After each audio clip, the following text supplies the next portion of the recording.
জাগ্রত নারী জাগ্রত সমাজ এই স্লোগান নিয়ে আন্তর্জাতিক নারী দিবস উপলক্ষে ত্রিপুরা রাজ্য মহিলা কমিশন ও সমাজ কল্যাণ শিক্ষা দপ্তরের উদ্যোগে শহরে আয়োজন করা হয় এক বর্ণাঢ্য র্যালি। এই র্যালিতে অংশগ্রহণ করেন মন্ত্রী টিঙ্কু রায়। এই র্যালিটির ওরিয়েন্ট চৌমুহনী থেকে শুরু করে শহরের বিভিন্ন পথ ঘুরিয়ে এসে শেষ হয় মহিলা কমিশনের অফিসের সামনে।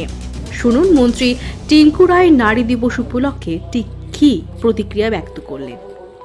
আজ 8 মার্চ আন্তর্জাতিক নারী দিবস। এই নারী দিবসকে উপলক্ষে আমাদের সমাজ শিক্ষা সমাজ কল্যাণ দপ্তরের এবং মহিলা কমিশন এবং শিশু সুরক্ষা কমিটির পক্ষ থেকে আমরা আজ যে অনুষ্ঠান, শুধু এই শোভাযাত্রা নয়, এছাড়া অনেকগুলো কার্যক্রম আমরা হাতে নিয়েছি।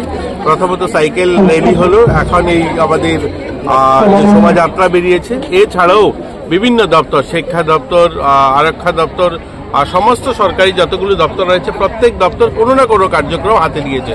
আমাদের অঙ্গনওয়াড়িদের জন্য যারা অঙ্গনওয়াড়ি ভালো ওয়ার্কাররা রয়েছেন, সিডিপিও যারা রয়েছেন, যারা সুপারভাইজার রয়েছেন, তাদেরকে পুরস্কৃত করার কার্যক্রম রয়েছে। তো এই ধরনের অসংখ্য কার্যক্রমের মধ্যে দিয়ে একটাই লক্ষ্য, যে নারীদের সম্মান, নারীদের সুরক্ষা, নারীদেরকে আত্মনির্ভর করে তোলার যে প্রয়াস, সেটা যেন এগিয়ে যায়। আর আজকের দিনে একটা কথাই বলবো, যদি বেটি বাঁচাও বেটি পড়াও এটা স্লোগান না থেকে এটা যেন আমাদের দৈনন্দিন জীবনের সংকল্প হয়। প্রত্যেকেই যেন আমরা আমাদের রাজ্যে এবার যে থিমটা নেওয়া হয়েছে যে বালিকা বিবাহ রোধ করার জন্য, তো বালিকা বিবাহ এটা সকলে মিলে যখন আমরা প্রয়াস করব, আমাদের বাড়িঘর, যারা আত্মীয় স্বজন, আমাদের কাজের মাসি যারা রয়েছে, সকলে মিলে যখন সংকল্প করব যে আমাদের রাজ্যে একটাও বালিকা বিবাহ হবে না, তখনই সেটা সম্ভব হবে। তো আজকে আমরা সকলে মিলে সংকল্প নেব আমাদের রাজ্যে মহিলারা যেন আত্মনির্ভর মানসিকতায় নিজেদেরকে গড়ে তুলতে পারে। আমরা অনেকখানি বলতে পারি যে অন্যান্য রাজ্যের তুলনায় আমরা অনেকখানি এগিয়ে।